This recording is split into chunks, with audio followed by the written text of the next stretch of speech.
కర్ణాటకలో ఒక గొడవ జరుగుతుంది.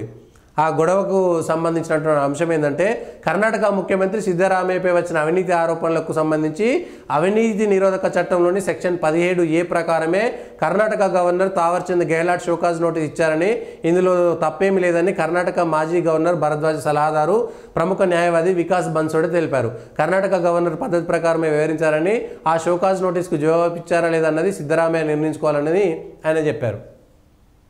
అయితే ఇది గవర్నర్ వ్యవస్థనా లేకపోతే ప్రజల నుంచి ఎన్నుకున్నటువంటి వ్యవస్థన అనేటువంటిది పక్కన పెడితే ఈ అవినీతికి సంబంధించినటువంటి అంశము ఈ దేశంలో కూడా ప్రజా ఉద్యమాలు వెల్లువెత్తేంత దూరము పోయేటువంటి పరిస్థితే కనబడుతున్నది.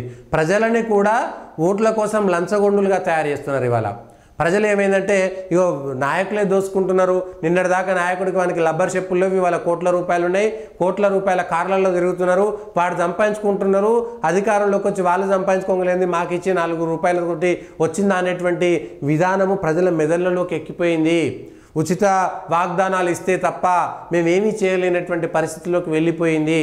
ముఖ్యమైనటువంటి పథకాలు ఏమిటి, ముఖ్యమైనటువంటి ఏం లేవనేటువంటి వెళ్ళిపోయింది. ఏం జరిగిందంటే ఈ రాష్ట్రంలో ముఖ్యమైనటువంటి విద్యా వైద్యానికి సంబంధించినటువంటి అంశంలో కూడా ఈ వైద్య శాఖకు సంబంధించినటువంటి బదిలీల విషయంలో ఈ తెలంగాణ రాష్ట్రంలో ఒక్కసారి ముఖ్యమంత్రి సీరియస్గా దీనిపైన దృష్టి పెట్టాలి.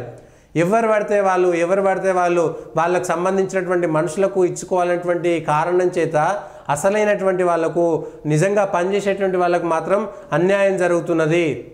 నిజంగా అన్యాయం జరుగుతున్నది. లేకపోతే వీళ్ళకు సంబంధించి ఈ ఎక్కడ లేదు, దీనికి సంబంధించినటువంటి నిన్న వచ్చింది ఈ వైద్య శాఖకు సంబంధించి మంచి డాక్టర్లు. నీలోఫర్లో ఒక డాక్టర్ ఉండే, ఆమెను ట్రాన్స్ఫర్ చేసిరు. ఎందుకు ట్రాన్స్ఫర్ చేసిరు అర్థం కానటువంటి విషయం. అట్లా ప్లస్ ఎక్కడెక్కడైతే గ్రామీణ ప్రాంతాల్లోకి వెళ్తున్నటువంటి వైద్యులకు కూడా మంచి సహకారం అందించడం లేదు.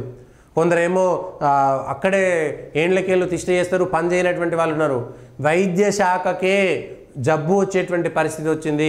రాష్ట్ర ప్రభుత్వం వెంటనే తేరుకోకపోతే ఇది మరింత విద్యా వైద్యం అనేటువంటి 2 అంశాలపైన పోలీసు శాఖ, ఈ 3 ప్రజలతోటి రెవెన్యూ శాఖ, ఈ ప్రజలతోటి నేరుగా ప్రతిరోజు సంబంధాలు ఉండేటువంటి అంశాలు ఇవన్నీ కూడా. పోలీస్ శాఖ అయినా రెవెన్యూ శాఖ అయినా కొద్దిసార్లు అవసరం వస్తుండొచ్చు, కానీ విద్యా వైద్యం అనేటువంటి ప్రతిరోజు ప్రతి గ్రామంలో ఏదో కుటుంబానికి అవసరం ఉండేటువంటిదే. దానిపైన ఇది లేకపోతే గనక కష్టమైనటువంటి పరిస్థితి ఉంటుంది. ఈ అంశం పైన ఒకసారి ఆలోచించుకోవాల్సినటువంటి పరిస్థితి వస్తుంది.